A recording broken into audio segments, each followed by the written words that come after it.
Então, olá pessoal, professor Christian Pires aqui falando. Vamos para mais um vídeo com atividades complementares. Essas atividades são referentes ao PET do segundo ano do ensino médio, semana 2, volume 1. Vamos lá? Nessa semana 2, o eixo temático é funções elementares e modelagem. Tema e tópicos, função do primeiro grau, do segundo grau, função exponencial, plano cartesiano. Então, atividades. Em um restaurante, para cada mesa é calculado um nível de desperdício, x, o número variando de 0 até 10. Conforme o nível x, o cliente paga uma taxa y em reais, calculada desta forma.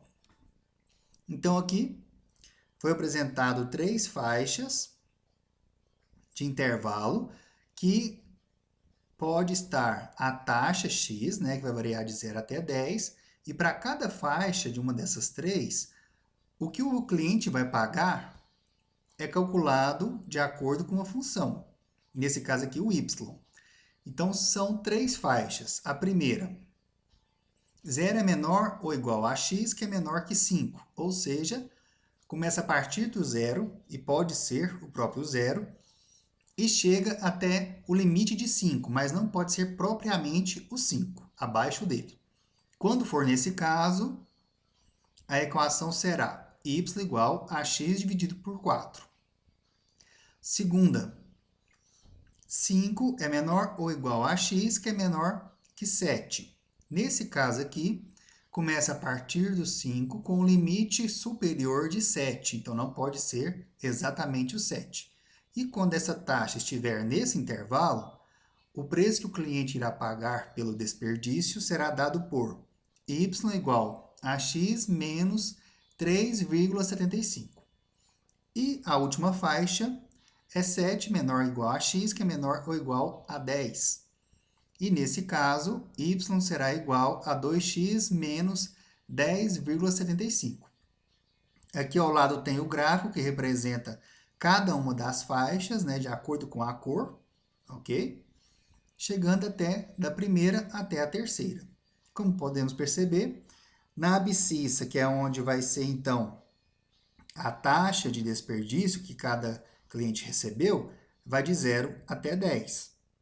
E também, aqui nas ordenadas, que é o quanto o cliente irá pagar, note que está próximo do 9, mas não chegou a 10. Isso quer dizer que a maior taxa que pode ser cobrada do cliente será menor que 10. Algum valor entre 9 e 10 que a gente vai calcular posteriormente. Então, vamos lá.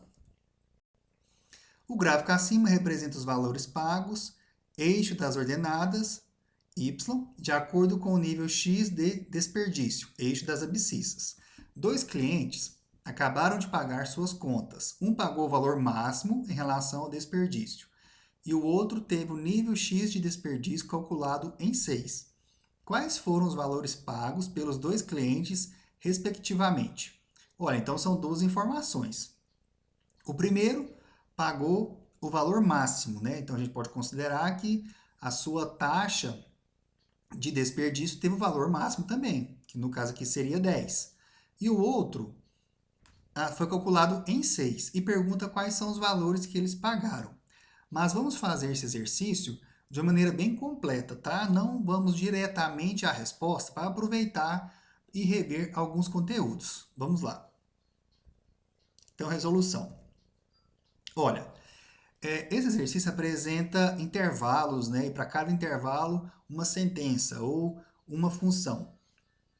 Para a gente trabalhar isso, é importante a gente entender a questão de valor máximo e mínimo de cada intervalo. E a gente vai calcular isso de faixa a faixa. Então, na primeira, x está entre 0 e 5, podendo ser o próprio 0, mas não podendo ser o 5, pois ele deve ser menor que 5. E quando isso ocorrer, y será igual a x dividido por 4. Então, quais os valores que y pode assumir? Ou, mais interessante para nós, qual é o menor valor e qual é o maior valor? Porque isso nos vai dar a faixa que cada um vai pagar. Para a gente calcular isso, a gente faz o seguinte, a gente pega o menor valor possível para x, que nesse caso aqui, então, seria 0. Com x igual a zero, implica que será o y igual a zero dividido por 4, que o resultado é o próprio zero. Ou seja, nesse intervalo pode acontecer do cliente não pagar nada de desperdício, né? Desde que sua taxa seja zero. Mas a sua taxa pode ser menor que 5, né? Tem o 5 ali como barreira. Então, x deve ser menor que 5. Utilizando isso nessa igualdade aqui do y, a gente monta uma desigualdade. Então, isso vai implicar que y deve ser menor que 5 dividido por 4, que tem como resultado 1,25, ou seja, o y deve ser menor que 1,25.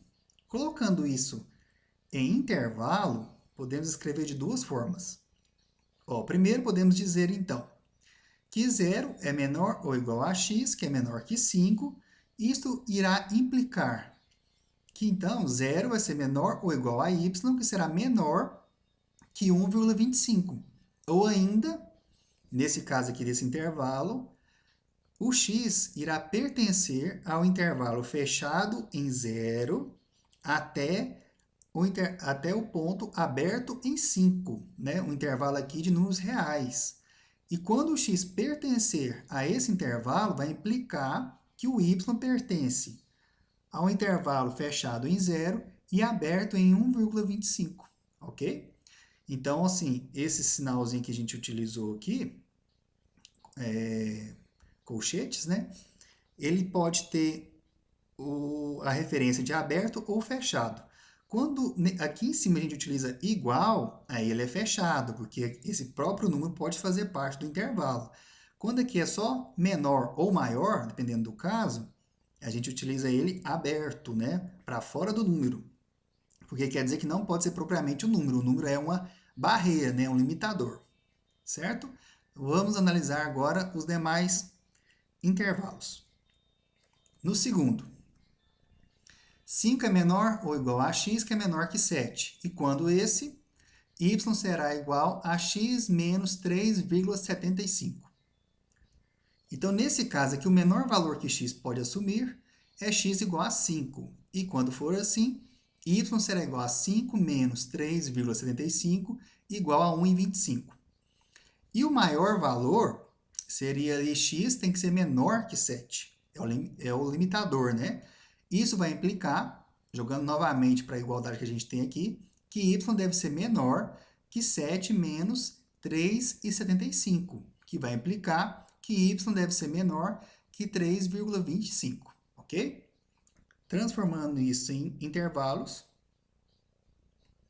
Então, 5 menor que x menor que 7, menor ou igual, 5 menor ou igual que x menor que 7 implica 1,25 menor ou igual a y menor que 3,25. Ou ainda, que x pertencer ao intervalo fechado em 5 e aberto em 7 implica que o y irá pertencer ao intervalo fechado em 1,25 e aberto em 3,25. Certo? Agora, o terceiro intervalo. 7 é menor ou igual a x, que é menor ou igual a 10. Nesse caso, y é igual a 2x menos 10,75. Então, nesse intervalo, o menor valor para x é 7, e quando for, y será igual a 2 vezes 7 menos 10,75, que será 3,25. E o maior, quando x for 10, y será igual a 2 vezes 10 menos 10,75, que será igual a 9,25. Então, aqui a gente terminou a análise dos três intervalos. Colocando esse último em forma de intervalo, temos que 7 menor ou igual a x menor ou igual a 10 irá implicar 3,25 menor ou igual a y menor ou igual a 9,25. Ou ainda, que o x pertencendo ao intervalo fechado em 7 e fechado em 10, né, de 7 até 10, fechado em ambas partes, implica que o y irá pertencer ao intervalo fechado também de 3,25 até 9,25. Agora, de forma resumida. Então, a análise entre taxa e pagamento. A taxa de desperdício, então, foi calculada nessas três faixas. E para cada faixa, tivemos um valor mínimo e um valor máximo. Na primeira, o valor mínimo pode ser zero, ou seja, o cliente pode não pagar nada. E o valor máximo, agora atenta aqui que eu coloquei R$ 1,24, porque a gente viu que deve ser menor que R$ 1,25. Como estamos tratando de dinheiro, né, então a gente geralmente calcula apenas até a segunda casa decimal, então quer dizer que o maior valor pago nessa faixa será de R$ 1,24. Na segunda faixa, o menor valor, R$ 1,25. O maior, levando a mesma consideração, tá? Por ser dinheiro, R$ 3,74. E na última faixa, o menor valor, R$ 3,75 e o maior, R$ 9,25. Agora, a partir disso aqui, a gente consegue resolver de forma fácil. Segundo o enunciado, um dos clientes pagou o valor máximo e outro teve sua taxa de desperdício de 6. Portanto, para encontrar esses valores pagos, temos duas situações. Para o primeiro cliente, basta recorrer à tabela acima, que conforme podemos notar, o valor máximo pago é de R$ 9,25. Já em relação ao segundo cliente, sua taxa pertence à segunda faixa. Portanto, se é a segunda faixa, iremos considerar essa função aqui.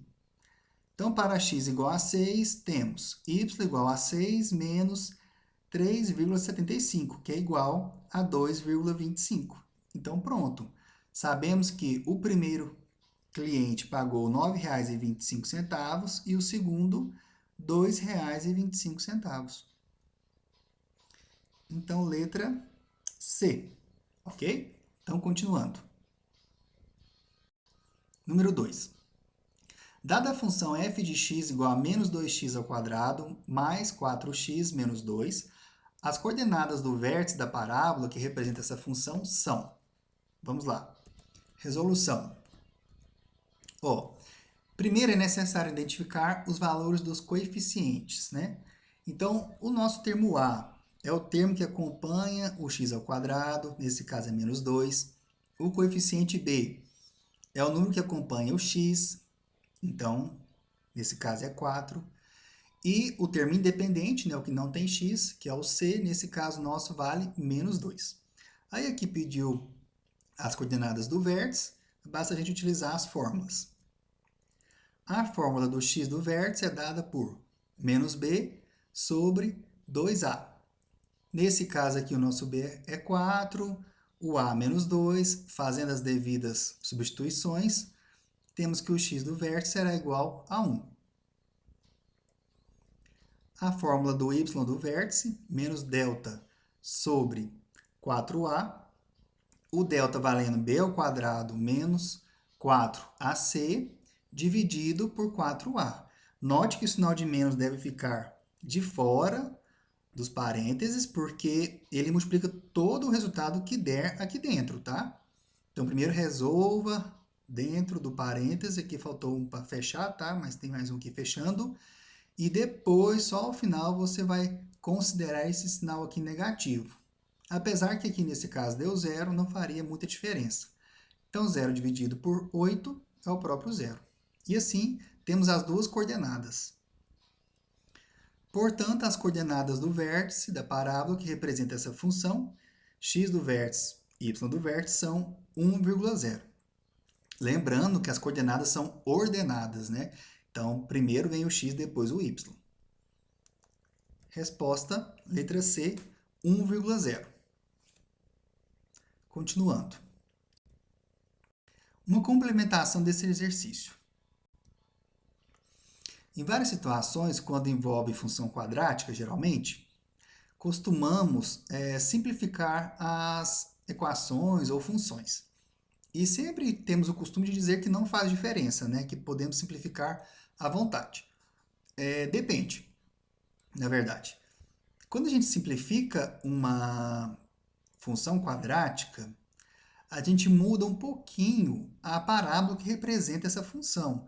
Porém, mudamos em alguns pontos específicos. Ó, nesse caso aqui, a nossa parábola original do exercício é essa, ó, f de x menos 2x ao quadrado mais 4x menos 2. É essa em vermelho. Então, essa é a parábola que representa essa função.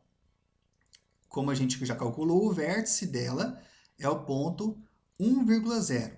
E também ele vai ser a raiz dessa função. Ó.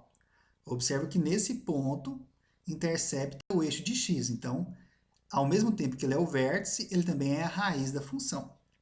Agora, observe o que acontece quando ou a gente multiplica essa equação por menos 1, para a gente tirar o sinal de negativo do x ao quadrado, ou quando a gente divide ela por menos 2, para que além da gente passar o x ao quadrado para positivo, a gente também elimine esse 2, né, que está na frente dele.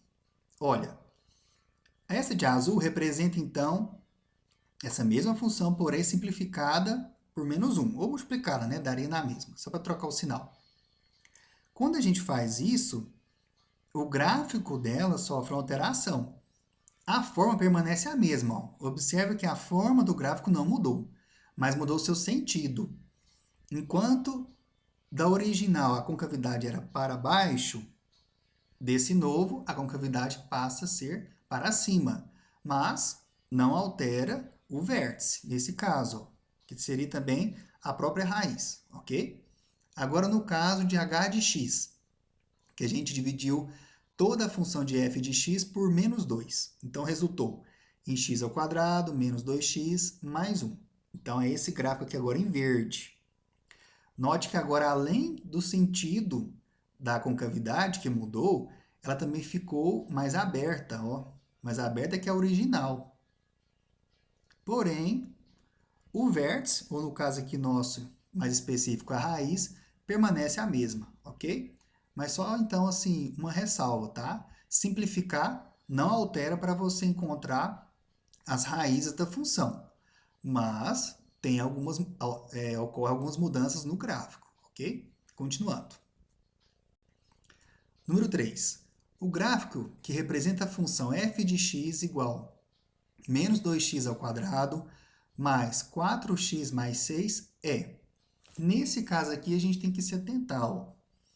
Observe primeiro que a parábola marrom e a parábola verde têm as mesmas raízes, porque ambas interceptam o eixo de x nos mesmos pontos, no caso aqui, menos 1 e 3.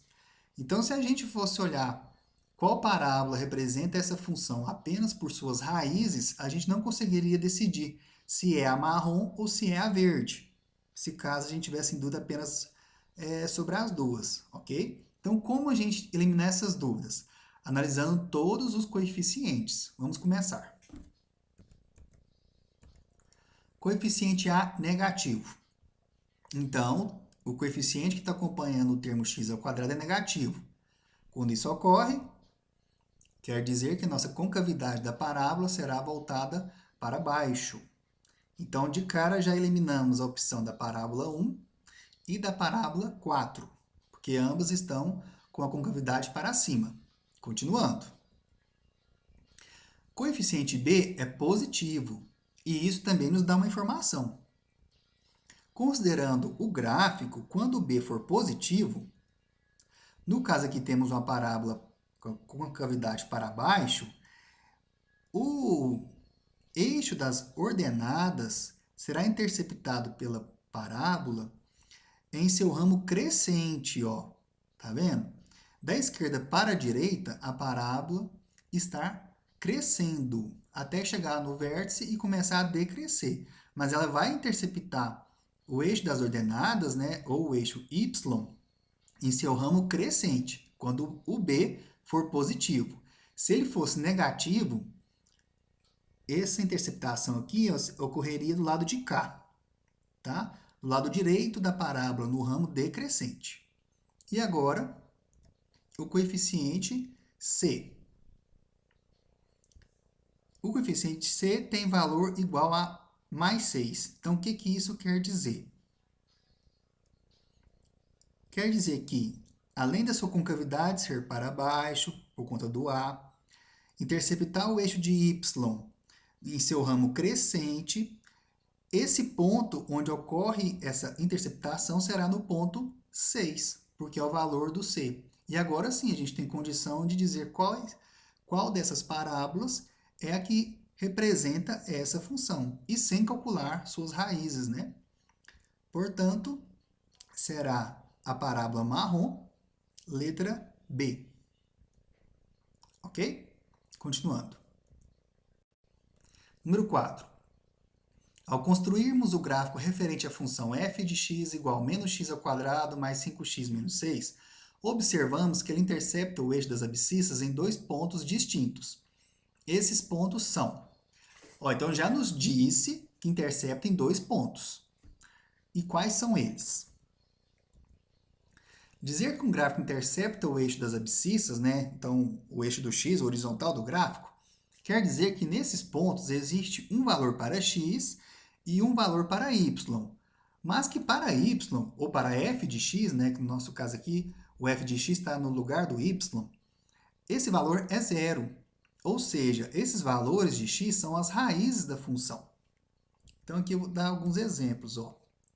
Então o que quer dizer? Quando um ponto está sobre o eixo de x, quer dizer que a coordenada do y é zero, por isso ele está sobre o eixo de x. Né? Digamos que ele tem altura zero, podemos pensar assim. Aqui eu dei exemplo de 4 pontos, mas foi só a título de exemplo. Como sabemos, essa função tem apenas 2. Então, para encontrá-los, podemos utilizar Bhaskara, porque o f de x nosso será igual a zero. Então, vamos lá. Portanto, para encontrar esses pontos, devemos encontrar as raízes da função quadrática, f de x igual a menos x ao quadrado mais 5x menos 6. Então, encontrando as raízes pela fórmula de Bhaskara. Primeiro, identificamos os coeficientes. Então, A é igual a menos 1, B é igual a 5, C é igual a menos 6. Aqui é a fórmula de Bhaskara, né? Muito utilizada aí no ensino médio e no ensino fundamental nos anos finais. Menos B, mais ou menos raiz de B ao quadrado menos 4AC, que é o delta, sobre 2A. Aqui vou fazer as substituições necessárias, né? O B valendo 5, o A valendo menos 1 e o C valendo menos 6. Na dúvida, eu sempre peço para colocar entre parênteses, tá? Que evita de ocorrer erros em relação aos sinais. Aí eu vou passar um pouco de forma direta, mas se tiver dúvida, dá uma pausa no vídeo para vocês analisar a resolução algébrica. Então pela resolução, chegamos que x vai ser igual a menos 5 mais ou menos raiz de 1 dividido por menos 2. Como sabemos, e também é de costume, o x' vai ser utilizado, nesse caso aqui, o resultado da raiz positivo. E a raiz do número 1 é o próprio 1. Então, ficaria x' é igual a menos 5 mais 1 dividido por menos 2, que é igual a menos 4 dividido por menos 2, igual a 2 positivo. E o x duas linhas, agora utilizando o resultado negativo da raiz, os demais continuam com o mesmo sinal, menos 5 menos 1 dividido por menos 2. Isso é igual a menos 6 dividido por menos 2 igual a 3 positivo. Ou seja, os dois pontos que essa função intercepta o eixo de x, e ainda que esses pontos, então, são as raízes da função, são os pontos 2 e 3. Então, já respondido, a título de resposta será a letra D, 2 e 3. Nesse caso aqui não é ordenado porque ambos são resultados do próprio x, né? Mas o outro meio agora é de fazer esse tipo de exercício não utilizando a fórmula de Bhaskara. Encontrando as raízes pela soma e produto. A soma e produto geralmente não é tão utilizada, apesar de ser mais prática, porque geralmente o aluno tenta encontrar os valores por tentativa e nem sempre os resultados são muito óbvios, né? Mas tem algum método que a gente pode utilizar para fugir dessa questão de tentativas, tá? Que eu vou apresentar agora.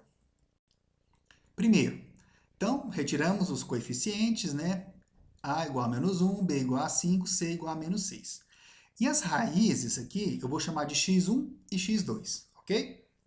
O que a gente sabe, então? Pela soma, a gente sabe que a soma das raízes é igual a menos B sobre A.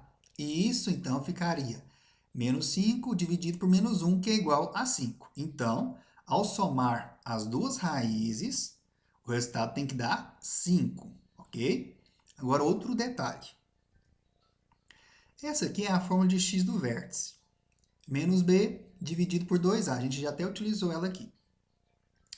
Menos b sobre 2a é a mesma coisa que menos b dividido por a dividido por 2, ok? Dividir por 2a é a mesma coisa que eu dividir por a e depois dividir por 2, nessa ordem.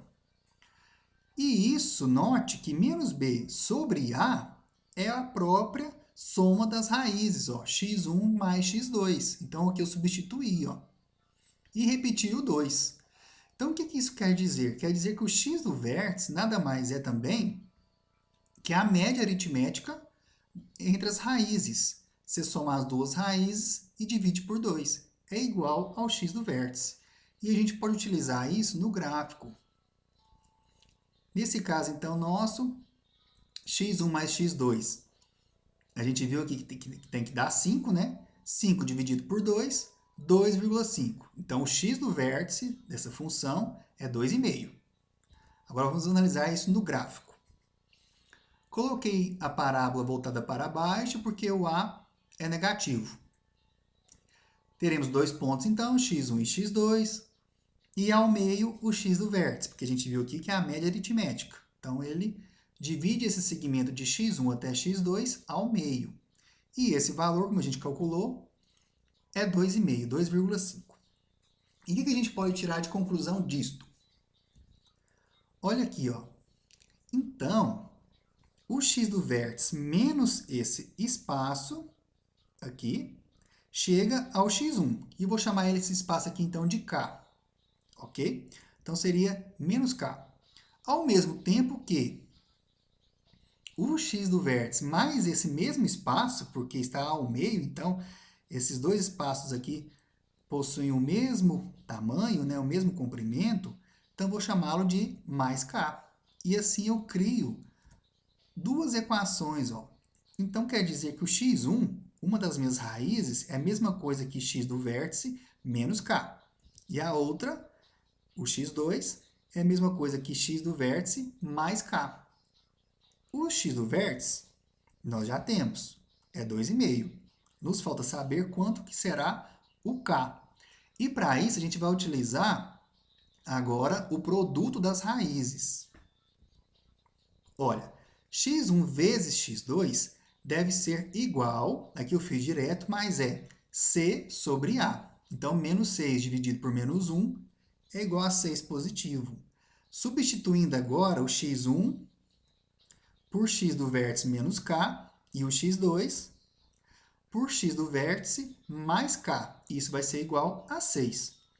Aqui temos um produto notável, né? Você pode fazer ele decorando a regra ou pode também fazer o chuveirinho, ok? Aqui eu fiz de forma direta, mas se você tiver dúvida, dá uma pausa e faz a distributiva aí, faz o chuveirinho. Isso vai resultar em, ao final, x do vértice ao quadrado menos k ao quadrado igual a 6. Vou fazer aqui as manipulações algébricas, né? Substituir o x do vértice por 2,5, que é o resultado que a gente achou. Isolei o k, ele estava ao quadrado. Para eliminar o quadrado, eu utilizei a raiz quadrada. Então, resultou em meio, quer dizer que o nosso k vale meio. Alguma dúvida nesse processo, dá uma pausa e tente entendê-lo primeiro. E agora sim, utilizando esse resultado do k, mais as duas equações nossas, do x1 e x2, conseguimos chegar aos seus valores. Ora, então, x1 vai ser 2,5, que era o x do vértice, menos meio, que foi o nosso valor de k, igual a 2. E o x2 será 2,5, que é o x do vértice, mais meio, igual a 3. Ok? Então, como a gente já tinha achado, os dois valores são 2 e 3. Espero que tenham gostado também dessa forma de calcular. Ficou um pouco mais extensa porque eu expliquei ela assim nos detalhes, mas tem como fazer de forma bem mais direta. Continuando. Número 5 agora. Observa a figura. Então, é o gráfico aqui do lado, tá?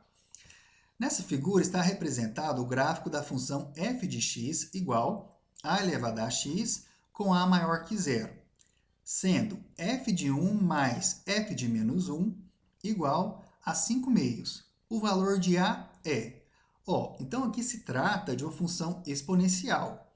Um detalhe, aqui falou que o a é maior que zero. Eu coloquei só essa restrição porque aqui utilizou no PET oficial. Mas também tem outra, o a não pode ser 1, porque 1 elevado a qualquer número seria novamente 1, né? E assim nós não teríamos esse tipo aqui de gráfico, ok? Então, além de a ser maior que 1, a precisa ser diferente de 1. Além de a ser maior que 0, a precisa ser diferente de 1, certo? Tem que fazer essa ressalva aqui.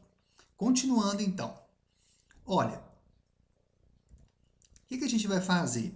A gente sabe a forma que essa função irá se apresentar. E temos essa sequência aqui de informação. f de 1. Então, primeiro vamos calcular o f de 1.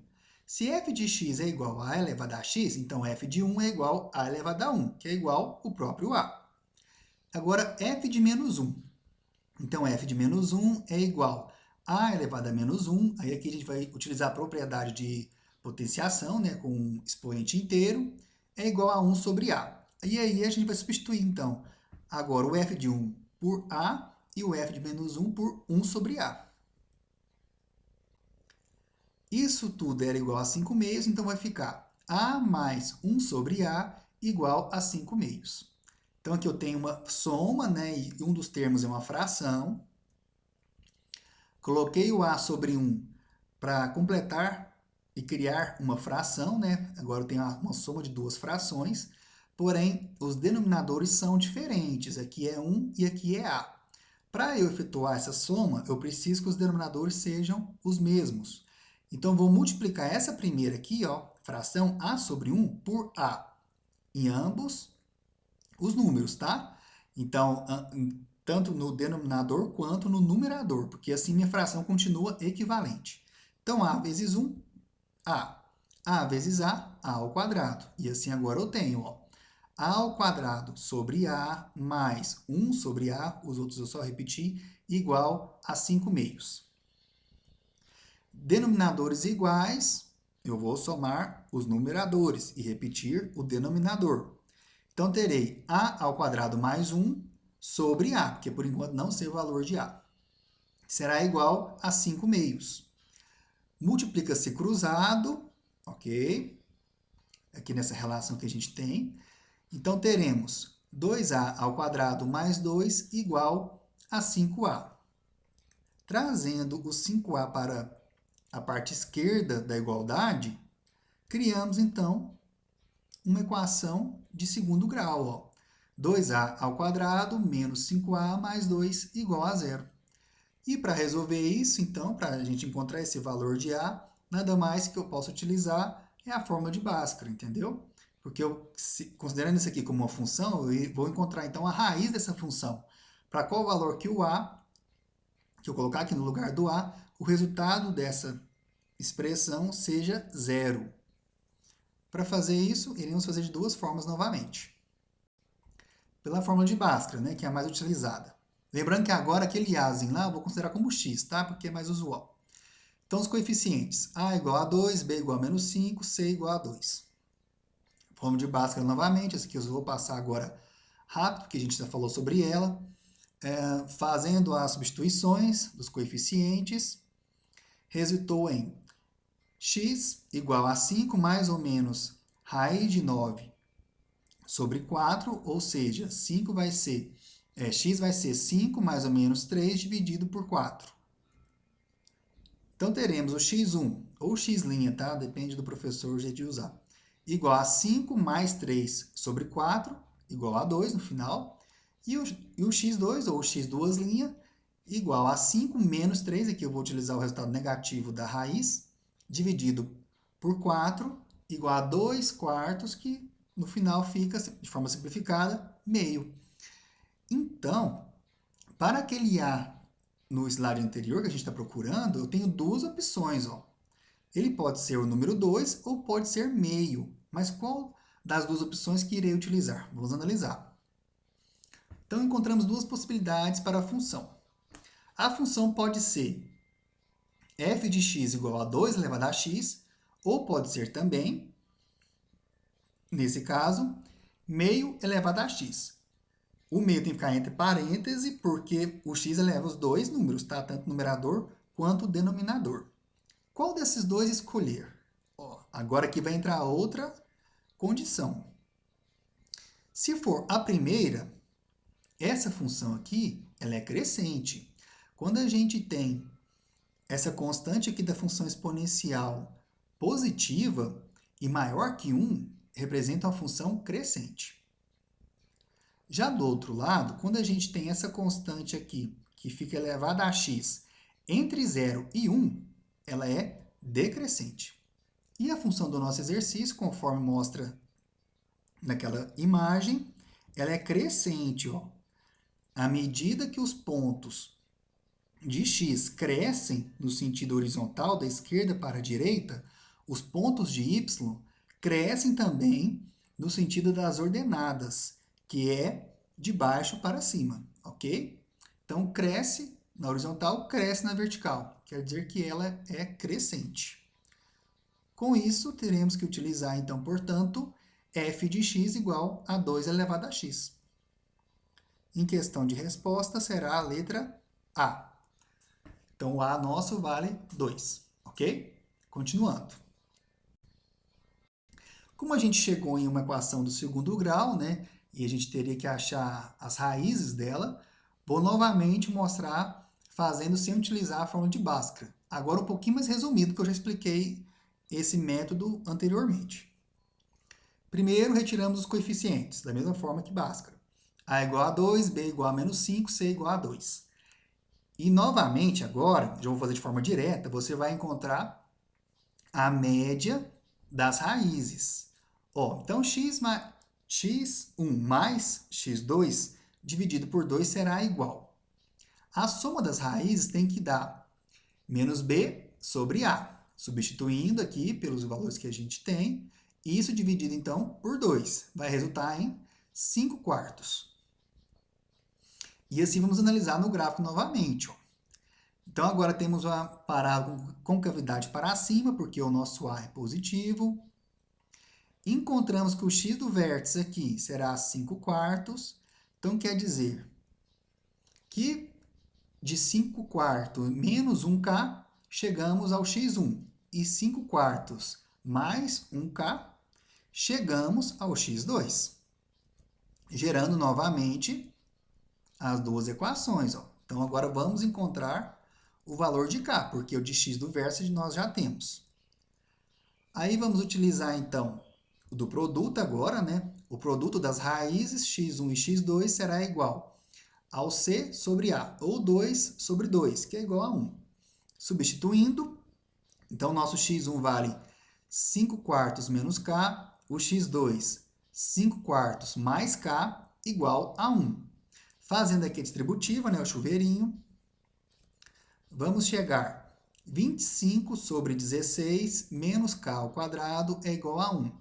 Redistribuindo, fazendo ali as manipulações algébricas para resolver essa equação, chegamos que o k será a raiz de 25 sobre 16, então k será igual mais ou menos 3 quartos. E a gente joga agora esse valor para as duas equações que temos.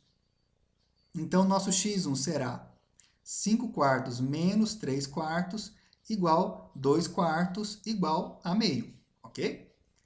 E o x2, agora positivo, 5 quartos mais 3 quartos é igual a 8 quartos, que é igual propriamente 2. As duas respostas que já havíamos encontrado por fórmula de Bhaskara, ok? Então, esse aqui já foi um pouquinho mais resumido, como você pode ver, se você pegar uma prática aí, né, talvez seja melhor que a fórmula de Bhaskara em determinadas situações. Continuando. Agora, número 6. De acordo com a função f de x igual a 3x menos 2, responda. Letra A. Qual é o gráfico que a representa? Como f de x é da forma ax mais b, temos que se trata de uma função afim, a qual é representada de forma gráfica por uma reta. Portanto, o gráfico será uma reta, ok? Então, aqui é só mostrando assim que quando você tem uma função afim, você tem que gravar ou lembrar, né, que a sua representação gráfica será sempre uma reta. Agora, uma complementação. Como podemos afirmar que o gráfico de uma função afim sempre será uma reta? Aqui temos conceitos mais profundos, né, para entender isso, que às vezes pode fugir do escopo do ensino médio, mas também temos formas intuitivas de entender. Olha, de forma intuitiva, podemos perceber que para deslocamentos horizontais constantes, ou seja, os mesmos deslocamentos horizontais, teremos também deslocamentos verticais constantes, o que implica em uma reta. Deixa eu dar um exemplo. Nesse caso aqui, dessa função específica. A função é 3x menos 2. Vamos supor que o nosso x vale a zero. Então, ficaria 3 vezes 0 menos 2. 3 vezes 0 é 0, 0 menos 2, menos 2. Então, quando o valor de x nosso for zero, iremos estar no ponto menos 2. Ó. E agora eu vou começar. Vou deslocar uma unidade na horizontal. Então, estou aqui, vou chegar ao f de 1. f de 1, se eu jogar na fórmula novamente, vai ficar 3 vezes 1 menos 2, seria 3 menos 2 igual a 1. Então, eu vou subir 3 unidades e vou marcar esse ponto, 1,1. Vou deslocar novamente uma unidade na horizontal. Desloquei novamente uma unidade na horizontal. Se eu jogar lá agora o f de 2, vou chegar ao 4. Então, novamente, um deslocamento de 3 unidades. E assim sucessivamente. Ó. Então, quer dizer que toda vez que eu desloco uma unidade na horizontal, eu desloco 3 na vertical. E isso, então, vai me formar uma reta. Olha aqui. Estarão todos os pontos alinhados dessa forma. Ah, mas eu utilizei uma unidade na horizontal. E se eu não utilizasse uma unidade inteira? Poderia ser outro valor? Poderia ser qualquer valor, porque vai ser proporcional à medida que você desloca na horizontal com a medida que você desloca na vertical. Será proporcional a essa razão aqui de 1 para 3. Então, se eu deslocasse, por exemplo, meia unidade, olha, se eu deslocar meia unidade na horizontal, quer dizer que eu vou deslocar 1,5 na vertical e ainda permaneço na reta. Meia na horizontal, 1,5 na vertical. Meia na horizontal, 1,5 na vertical. E assim por diante. Eu sempre vou ter essa proporção e por isso teremos uma reta, ok? Agora uma forma mais formal. Escolhidos 3 valores distintos para x, os respectivos f de x possuem a seguinte relação. Então, agora eu vou pegar essa função nossa, né? 3x menos 2. E vou escolher 3 pontos para ela. Dentro dessa função, 3 pontos quaisquer, tá? Distintos. Olha, no primeiro, o menor x que eu utilizei foi 1. Então, f de 1. f de 1 vai dar 1. Então, vou criar o ponto 1,1. Esse daqui. Depois, peguei o ponto f de 3. f de 3, quando eu jogar aqui na função, vai dar 7. Então, vou criar o ponto 3,7. E o outro ponto foi 11. E f de 11, quando eu jogo aqui na função, o resultado é 31. Então, tenho 3 pontos, ok? 1,1, 3,7 e 11,31. Aí, o que nos diz então, para provar que sempre é uma reta? Pegando 3 pontos distintos, a distância do primeiro ponto ao último ponto tem que ser igual à soma das distâncias do primeiro ponto ao ponto intermediário e desse ponto intermediário até o outro extremo. Se for igual, quer dizer que estão em linha reta. Vamos verificar. Olha, peguei aqui primeiro o extremo, né? Do 1,1 até o 11,31. Utilizei fórmula de Bhaskara, tá? Se esse ponto aqui de baixo, aqui na base, ó, ele começa na coordenada 1, na horizontal, e termina na 11, na 11ª, quer dizer que isso aqui mede 10 unidades. E na vertical, inicia na coordenada 1 e termina na coordenada 31. Então, esse intervalo tem 30 unidades de comprimento, gerando, então, esse triângulo. E por teorema de Pitágoras, essa distância, então, desse ponto até aqui, será a raiz de 1000. Fiz esse mesmo raciocínio nos outros pontos. Então, esse aqui vai ser o meu maior, né?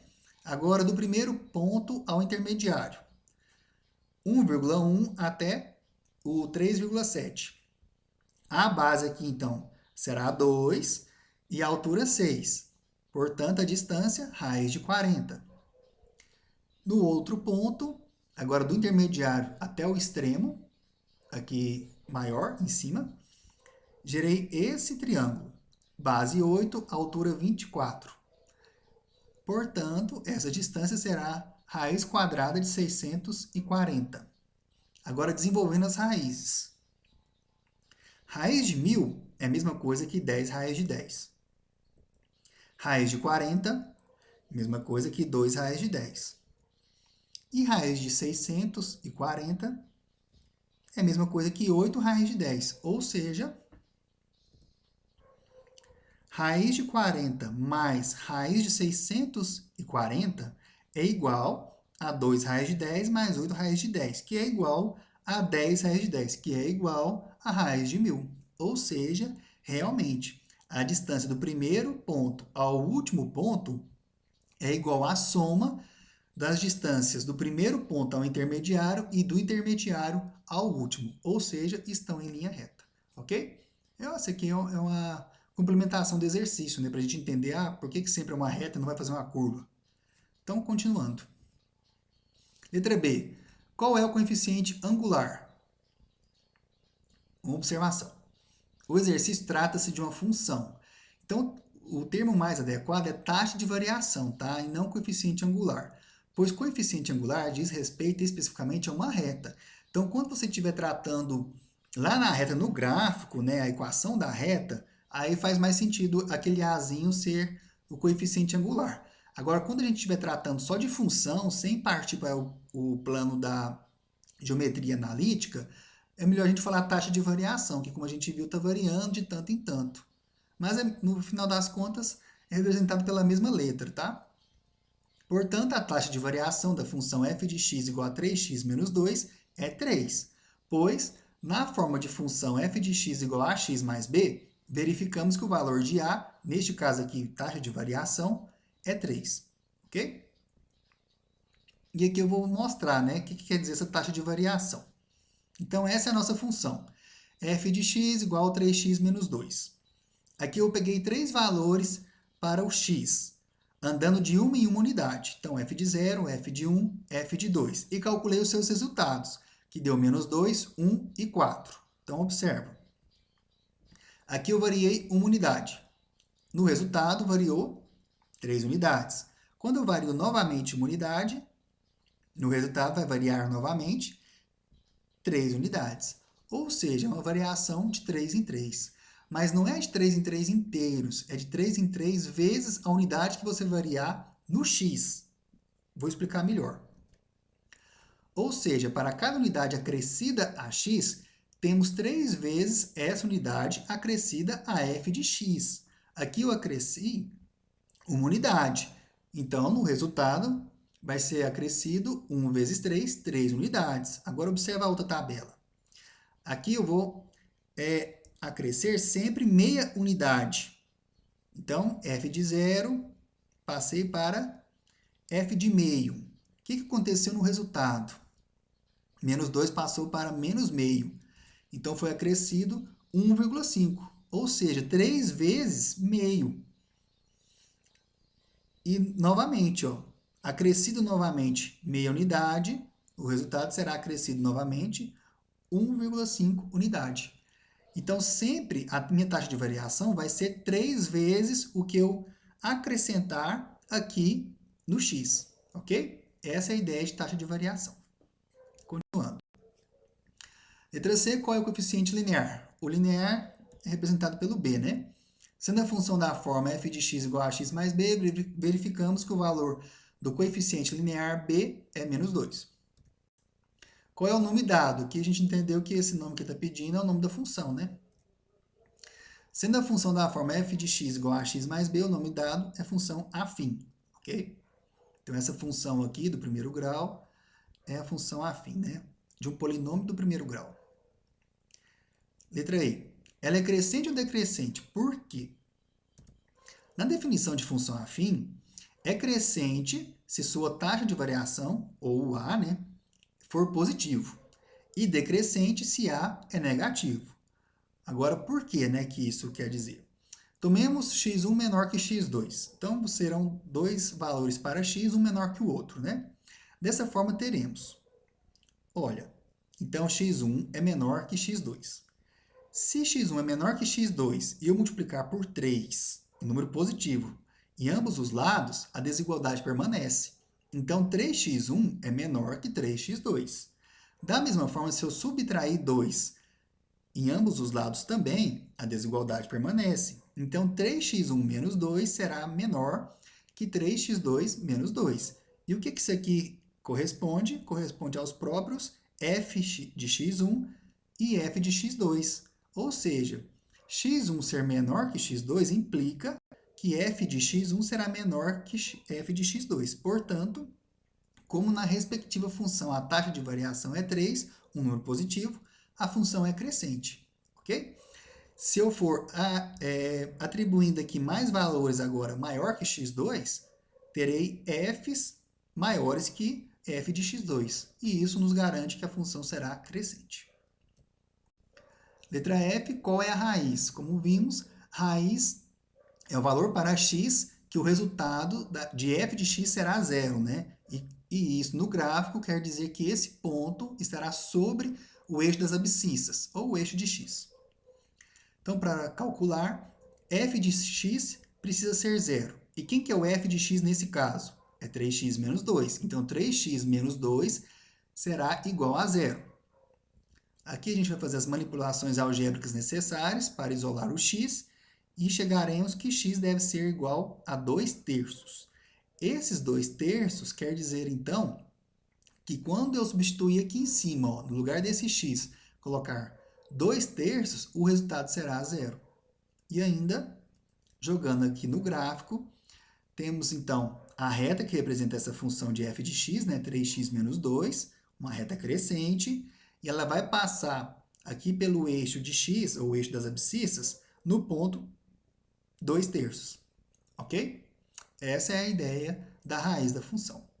Então, muito obrigado pela atenção até aqui e até a próxima, professor Christian Pires.